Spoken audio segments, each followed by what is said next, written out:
This is Blacksmith Croft, or it will be. Blacksmith Croft will be a new build development, 10 new homes, central to Dinnington town centre. Our role in this project is to be a utilities consultant.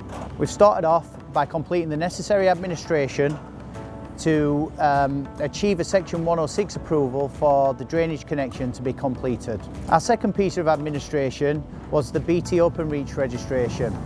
So we went on the Openreach portal, we've registered the site by inputting all of the details of the new build properties, and they gave us a proposal to come along and install fibre through the site and to the premises.